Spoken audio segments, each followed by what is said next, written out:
for it because it was very disruptive. But isn't that what peaceful protests are, right? You can't keep sports and politics separated. Because ultimately, at the end of the day, culture and politics are always interwoven and they're always interacting with one another. We've seen athletes use their moment and their stage to make a statement. Whether it was 1936 Jesse Owens at the Olympics, Jackie Robinson, 1968 Tommy Smith and John Carlos, Muhammad Ali. This Super Bowl, Levi Stadium, where Colin Kaepernick actually took his first knee during a regular season game. So here we come 10 years later. This year is Super Bowl 60. It's gonna be must-see TV. We're returning to Levi Stadium, where Colin Kaepernick took a knee. And we could very well head to a repeat of that with the Super Bowl halftime show in 2026. It's a platform, especially today, especially if you're talking about Black and brown artists. They are going to use the moment to talk about things that are important to them and to their communities. Creo que va a representar un antes y un después, no solamente para... So does the entertainment world. They just got to having their Emmys or Grammys or something, and almost every one of them spoke up about how they feel. It's just a moment that everyone's going to be talking about. Who gets to define what real American culture is?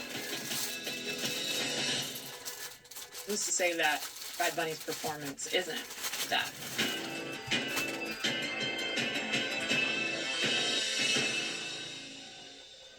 And I think what's interesting about Bad Bunny performing his songs in Spanish at the Super Bowl halftime show is that he's almost taking it back.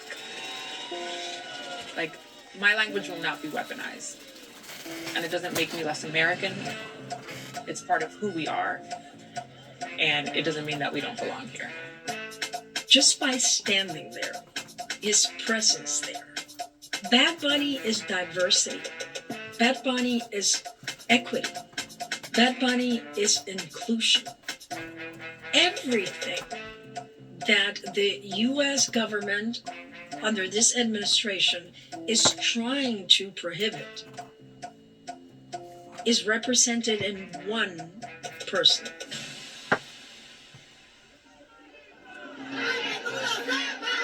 I think Bad Bunny is helping to clarify what it means to be an American for some folks who may only see it through one very specific lens.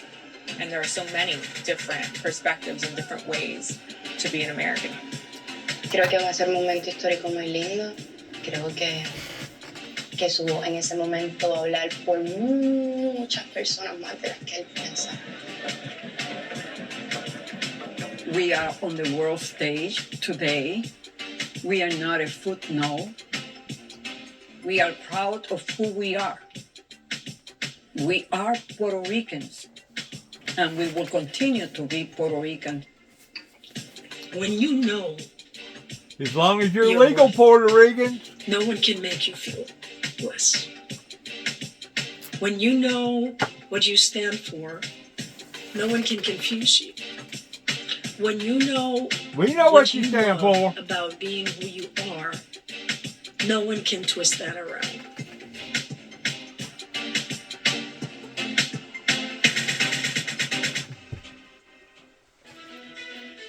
Today, from Doge and ICE to dollars and ballrooms, one conservative delivers an eye-opening warning about the president's behavior. A year into his second presidency, Donald Trump has lost the country. Plus, is MAGA signaling that America's elections are at risk? The Republicans ought to nationalize the voting. Why election office raids may be the first step to an unprecedented midterm. You're damn right. We're going to have ICE surround the polls come November. Also, the President of the United States shares a racist video depicting the Obamas as apes.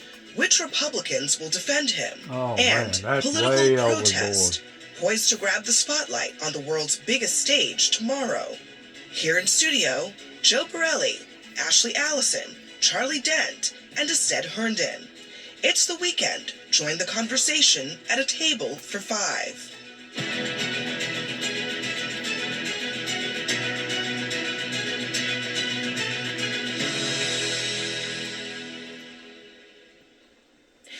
everyone, I'm Abby Phillip in New York. We are hardly into Donald Trump's second year back in office, but one conservative is saying that the president has already lost the country.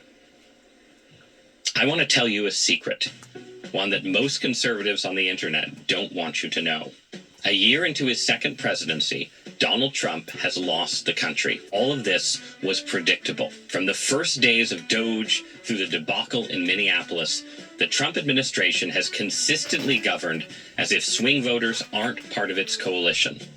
And now, guess what? They're not.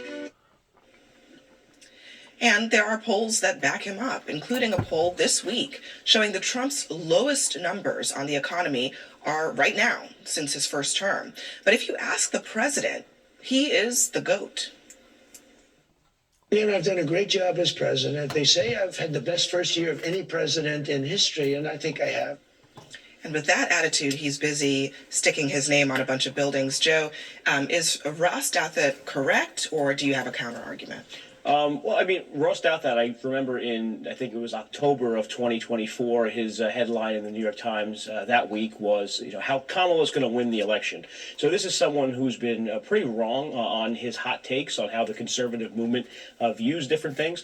He's pretending to speak for conservatives. And if you look at the polling numbers, even the polling numbers that aren't sometimes good for Trump, it still confirms that the majority of Republican voters are still with him.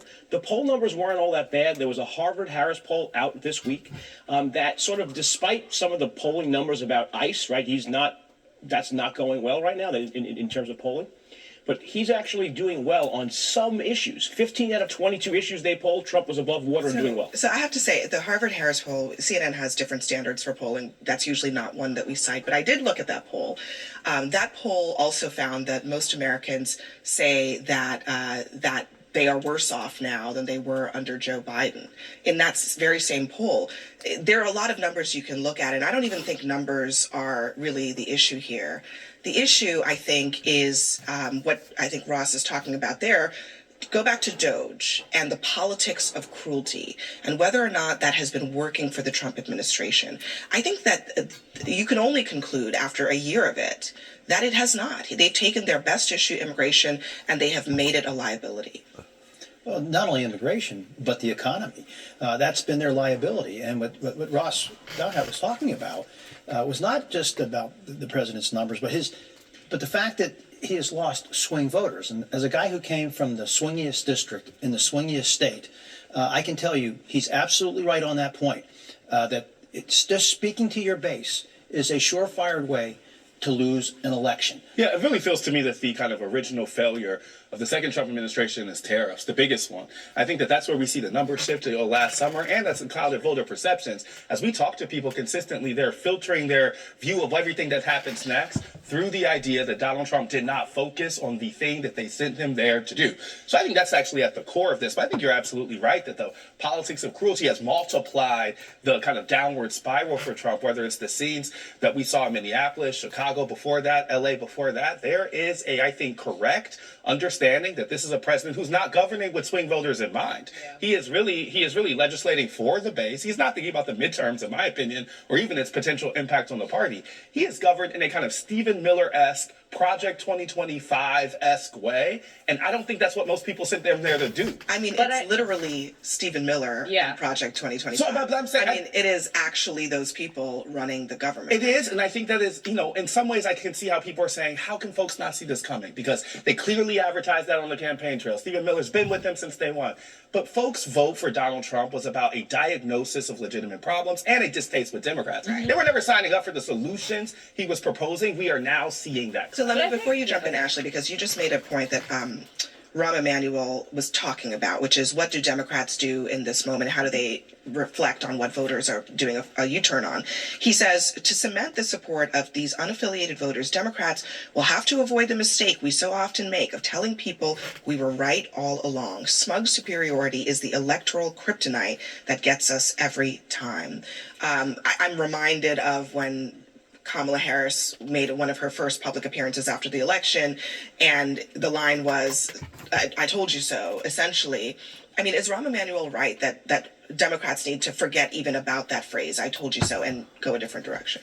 I think it depends on who you're talking to, because if you're talking to black voters, they did tell you so. And so when you want to validate them and reignite them in the coalition, as people often say, Trump is slowly starting to tick away black voters, not in the numbers that Republicans like to project, but you should validate that you had it right. Please stick with us. We won't forget you. We'll fight for you. I think for moderate voters, I slightly disagree. I think Donald Trump governed with the policy platform he is actually implementing. He said tariffs. He said he was going to do immigration reform. It's the procedure in which you do it. It is the cruelty of it. But this should not surprise anybody. This is why some Democrats are saying, I told you so, because he said it to you and now he's doing it and now you don't like it. Now, the question is what Republicans need to do right now and what Democrats should be doing right now, I think it's totally different, actually. I think Democrats should be aligning and saying this is the future forward, while Republicans need to not forget they did not win just because of the MAGA base. They actually had a coalition that they put together that they hadn't put together in some years, and I will tell you, it's not going to look the same in 2026 for the trends that we have.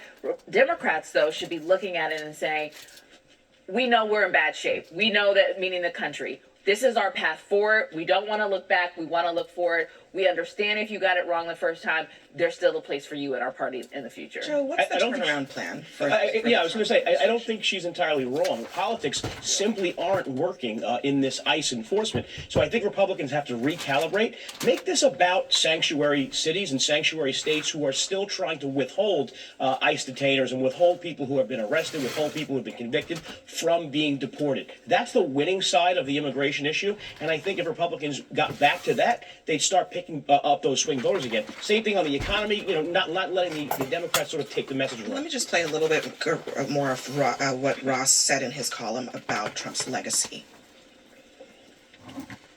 I was right when I warned liberals in the Biden era that they were losing the country and enabling Donald Trump's return. And I'm right when I tell conservatives and populists the truth that they don't hear enough of on right-wing media, that unless the administration finds a way to seem a little bit more moderate and just a little bit more normal, there isn't going to be any Trump legacy at all. He also points out so much of what Trump has done that has roiled the country has been done via executive order, and it is a swipe of a pen away from being put to the side if a Democrat wins. Well, politics used to be a game for many of us that was played between the 40-yard lines. That's where you were trying to, those are the persuadable voters. Those are the ones you always needed. And what Ross is saying is that too many Republicans, particularly the president, are ignoring them. Between the tariffs, between all sorts of other wild things and chaotic things that are happening, they're not speaking to that rational voter who doesn't like chaos, who doesn't like craziness every single day, who doesn't obsess on social media, but they're worried about normal things, paying the mortgage, paying the groceries, getting the kids to college, and they're dealing with this never-ending nonsense of things that don't mean anything to them in their lives. Ballrooms, renaming buildings, all this stuff that doesn't mean a damn thing to them. Yeah, they're asking themselves, what is this to me? Correct. All right. Next for us, the president shares a racist video depicting the Obamas as apes, and the White House can't keep its story straight about why it happened. Plus, Trump wants to nationalize elections, and one of his megaphones is threatening to deploy ICE. Surround the polls come November.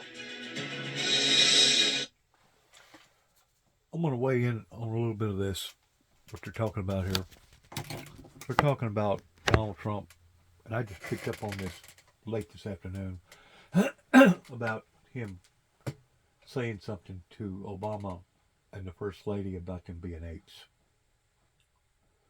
It was Donald Trump that can't let lion dogs die pertaining to Obama not being born in the United States. That he was born in Kenya or something like that.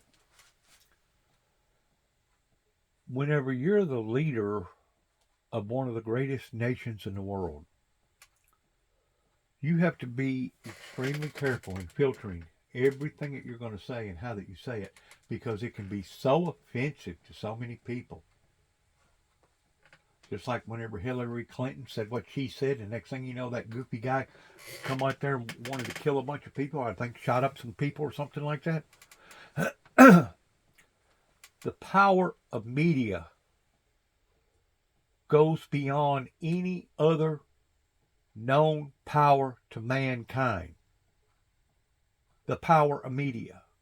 And to think that we have released this in the form of social media to the degree that now it can creep in and affect not only the weakest of the weak minds, not only the elderly, not only the moderates or those that's per se liberal, but now it can have a big influence on the conservative, pertaining to those that already had a deep form of belief.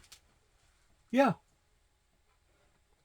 And this is what happens whenever you stray away from the fundamental basis of that in which what built this great nation up to begin with was what does our part of our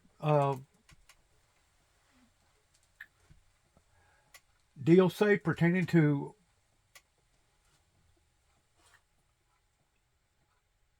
our country's dignity, sweet land of dignity? Huh? See what I'm saying? We know who you are. Whenever I was working in the construction industry at the time, hanging steel, being a connector, being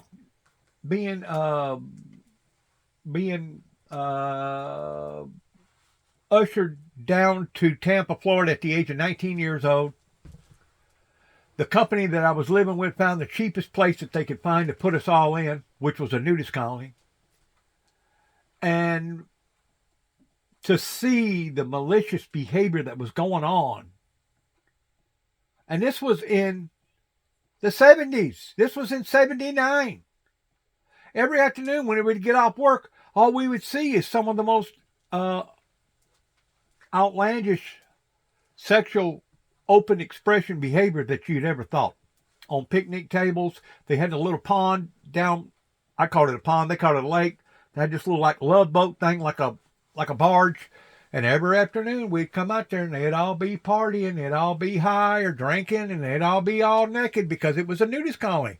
They use the form of doing what they want in the name of religion.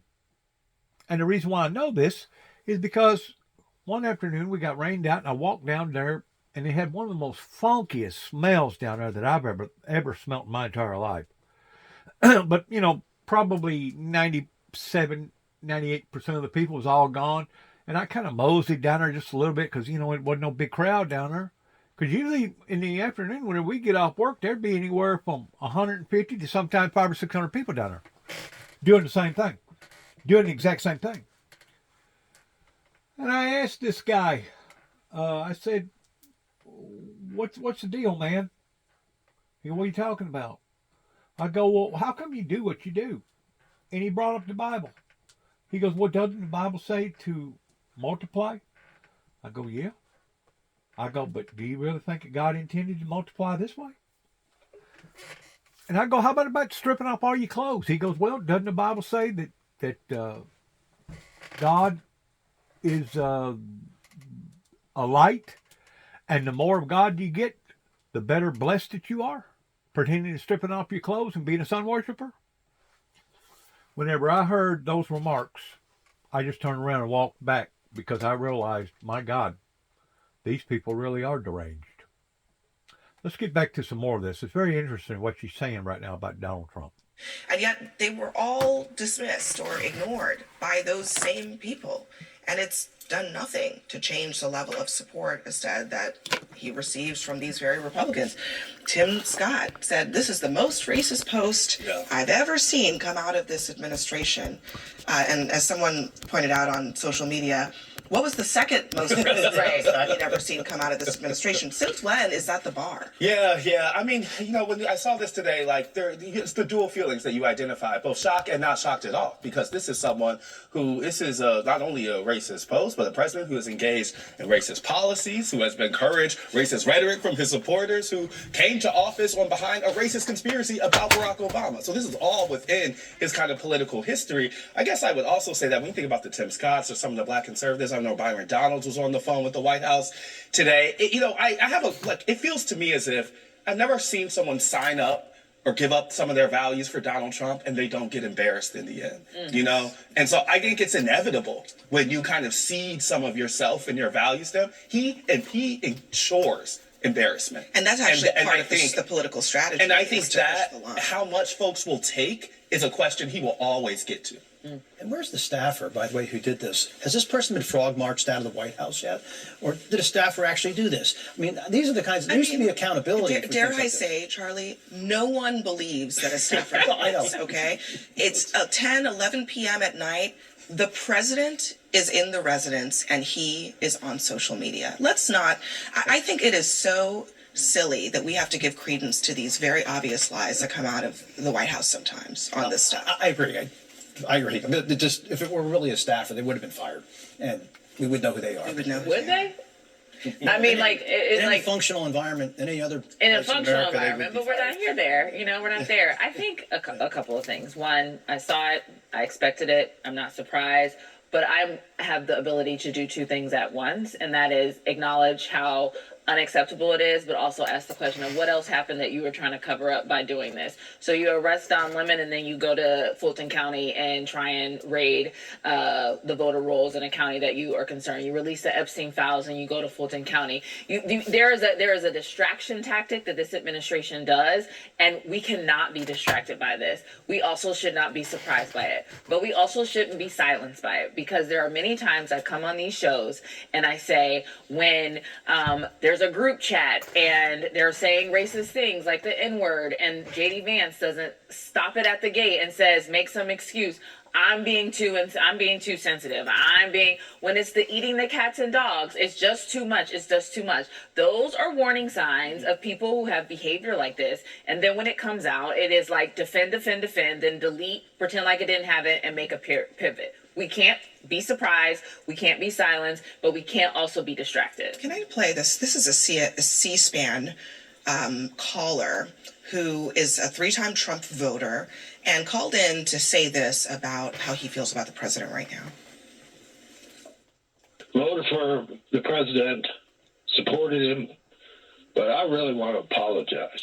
I mean, I'm looking at this awful picture of the Obamas. What an embarrassment to our country. All this man does is tell lies. He is not worthy of the presidency.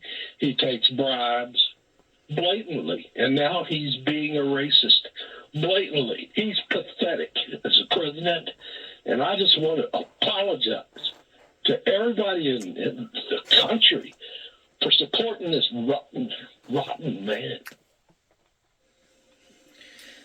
Now I hope my viewers understand the reason why that I did not participate in the first election with Donald Trump. Neither nor did I participate in the second one. Neither nor did I participate in the third one. It's out of hand. It's out of control. People with integrity don't act this way. People with integrity don't panhandle on the emotions and the feelings of their own people.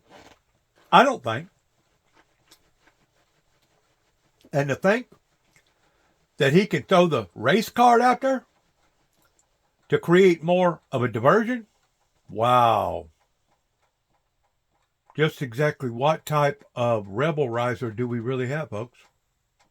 You have to start asking yourself the question, what type of rebel riser do we really have pertaining to an out-of-control, out-of-spending government? There's a credible screen grab of that by the president's Twitter handle, a truth handle, and it shouldn't have happened. So they should take responsibility. They should apologize and then seek to move on, not, sort of deflect and try to hope it goes away. But what are black people supposed to feel about I would like have a real conversation about this, because what that tells me is that the person who made history held the job that he currently has, the highest office in the land. He sees them as monkeys. And we know historically that people have looked at black people as less than human, that they were 3/5 of a person and they didn't deserve the right to vote. And so if that is the place where the again, and Make America Great Again goes back to, what am I supposed to think as a black person sitting in this country right now? Does he think I am a monkey? Does his supporters think I'm a monkey? It's like, there is something about the deleting, but it is like, are we comfortable with a person that thinks like that would even do that, to be in an office in the White House? I always thought this was the heart of birtherism, that to denigrate Barack Obama, to denigrate someone who achieves the highest office in the land, isn't just about the individual action of the individual man. It is about a signal that it sends to a community largely, that your achievements, your accomplishments does not overwhelm that perception. And so I think that message is received by Well, if it was supposed to have been a joke, it was a very, very sick one, number one. Number two, so many times whenever somebody like Donald Trump or other people that we know of that says something that's way out of line, oh, I didn't mean it. How many times have you had people basically tell you an out-and-out lie or mislead you or do whatever? Oh, I didn't mean that. I'm sorry. They ain't a bit more sorry than the man on the moon. They're playing you is what they're doing. They're playing on your emotions. They're playing on your intelligence is what they're doing. In other words, the American people have now hired the fox to protect the hen house. And now the American people are realizing that. Once more, I didn't vote for neither group because I knew this thing was fixing to go sideways. And it is. It's fixing to go sideways. We ain't seen nothing yet, folks. Hang on to your seat. Elections, the Trump administration is setting the table to interfere in the midterms. How far will they actually go?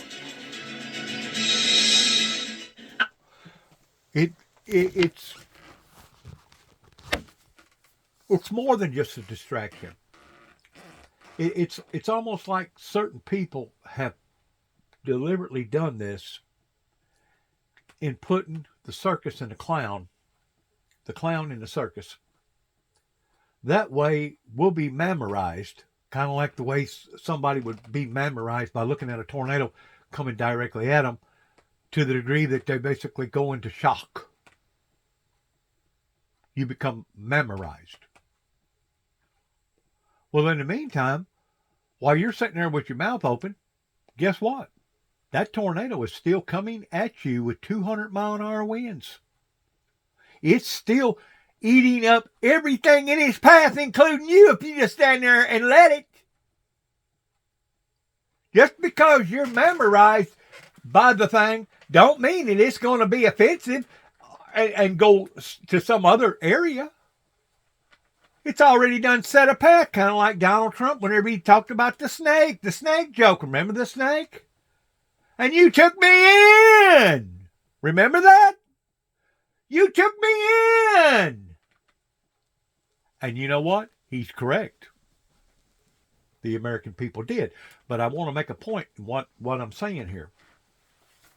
If the American people hired somebody to represent them, the American people can fire them that they don't want to represent them. Now, if things hadn't been rudely awakened by now, then we are dealing with the society that is doomed, and they deserve whatever fate that falls upon to them. But you know what? I don't believe the younger generation is that stupid, naive.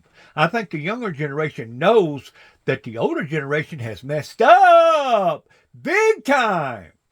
And all these distractions and all these little games, all these psychological warfare games ain't going to change the direction of the tornado. You can laugh about it. You can cry about it. You can get loud about it. You can get on the floor and you can throw a tantrum just like a little kid. But at the end of the day, you ain't going to change nothing. You know why? Because the mistake has been made. We have already crossed the threshold with trillions of dollars in debt and all our jobs basically leaving America because all these retailers decided that they was going to go and buy different products for pennies on a dollar. And now we got 90,000 plus factories that's sitting there baking. Just bake it.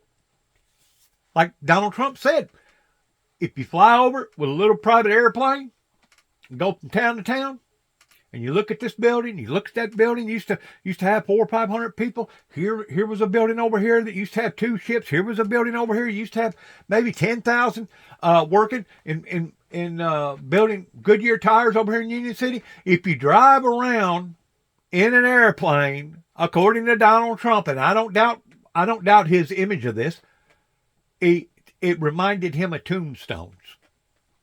Tombstone. Here's a tombstone over here. In other words, these are deaths. Deaths that the elderly people has brought up onto the younger people. And if you think that throwing out these sick jokes and then saying, oh, I'm sorry, I didn't mean it. Yes, you did. You meant every bit of it. What we're seeing, I'm going to use this as an example. We're seeing a hemorrhaging government that is at the brink of collapsing. And they can come up with all the innuendos pertaining to the promises of this and all this group agree to this. And I mean, where are you going to get all the labor, the good labor? These people are messed up in their heads. They don't even know what work is. The majority of them don't know what work is. And the majority of the kids growing up today can't even hardly do no arithmetic at all. It's sad. It's sad what has happened to our generation, to our culture.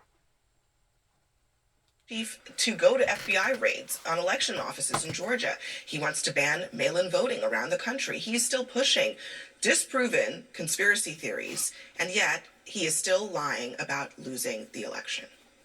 Sure he is. The Republicans Why would he not? Why would he not? We should take over the voting in at least 15 places. The Republicans ought to nationalize the voting. And then we have states that are so crooked, and they're counting votes. We have states that I won that show I didn't win. Remember, now, whenever you start strong-arming different states pertaining to their legality that they do and what they don't do, and you start questioning their integrity, now you're scratching on the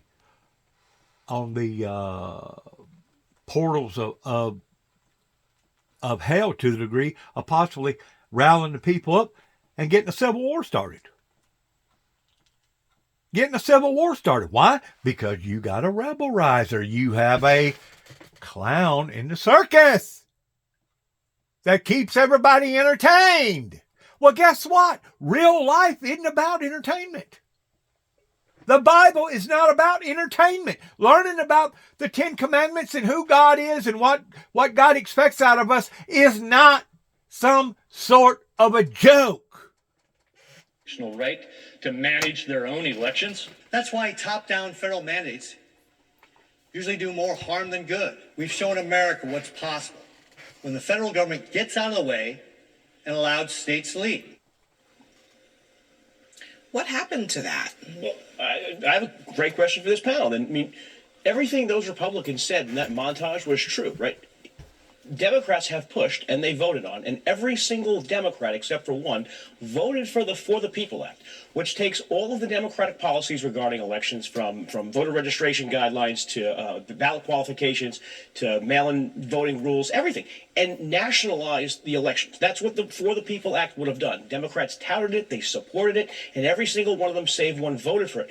No one freaked out and said that they were trying to interfere in the elections. No one freaked out and said they were trying to steal the elections. But they actually had a plan, a congressional plan, to do just that. And no one said, and no one got hyperbolic about what he said. Where in the For the People Act does it say that the federal government needs to take over the elections because states are just the agents of the federal government and that federal agents need to count the votes? Did it ever address that? But you're getting all that from Trump simply saying, we should nationalize it. Trump's quote in that We're piece. talking about this because Trump said Trump's quote in that piece was nationalize the election. Democrats have never suggested having a central administration of elections, a central counting of This is the same old song and dance that they played right before the Civil War broke out. Then about halfway into the Civil War, Lincoln realized that King George III was looking over his shoulder and wondering, what the heck are you guys over there doing? Slaughtering one another this way. What's going on over there? That's whenever they come up with the idea, well, we're going to have to make it look decent.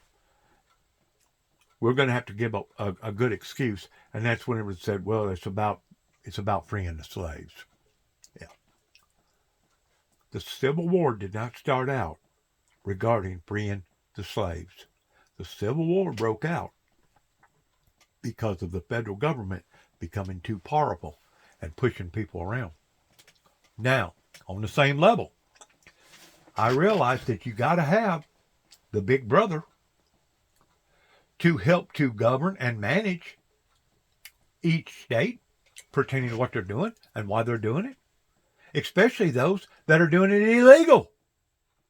They're saying now that something like $7 billion has been swindled in California alone. I don't know how many other cities and states and sanctuary areas that are doing the same thing. This is, my friends, you cannot even get any more serious than what's going on right now other than the atomic bomb or a nuclear bomb going off. In which I'm actually surprised that one had already, especially over in the Middle East. Enhance the franchise for people, but this is indefensible.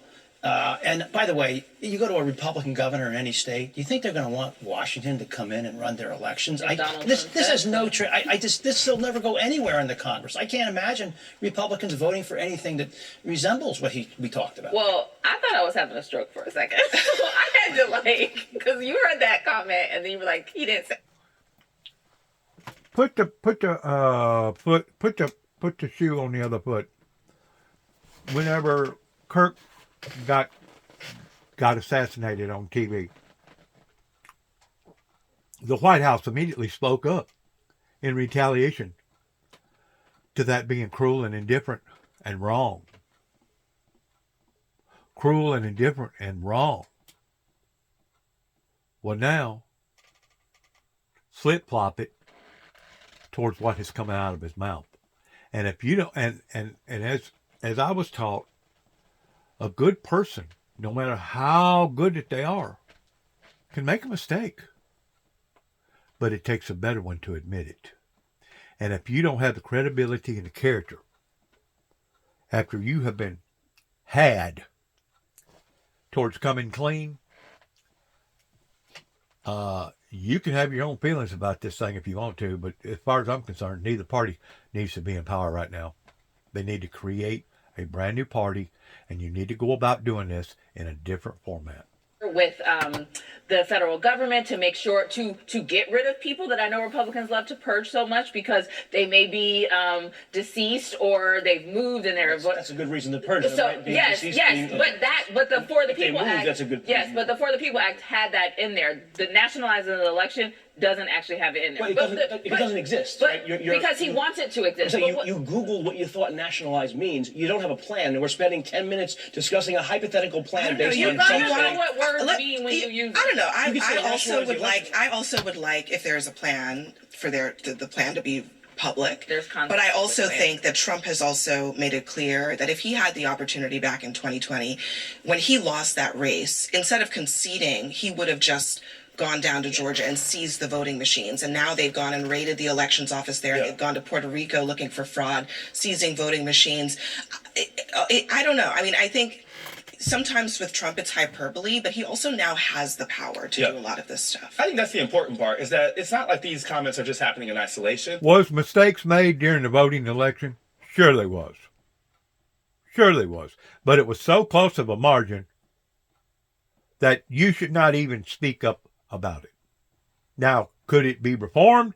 Could we tweak it? Could we make it better? Sure we can. And we need to, especially whenever I'm still getting mail in the mailbox from various insurance agencies and including other types of mail that's really considered critical with James Robert Jackson's name on it. And James Robert Jackson's been dead now for several years. Yeah. How come we had people that died of a motorcycle accident during COVID, but yet no, the doctors went ahead and wrote it up towards, oh, they died of COVID. Really?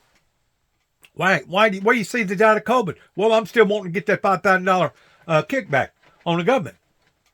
Whenever you have an illegitimate, bogus society, you're going to have illegitimate, bogus leaders.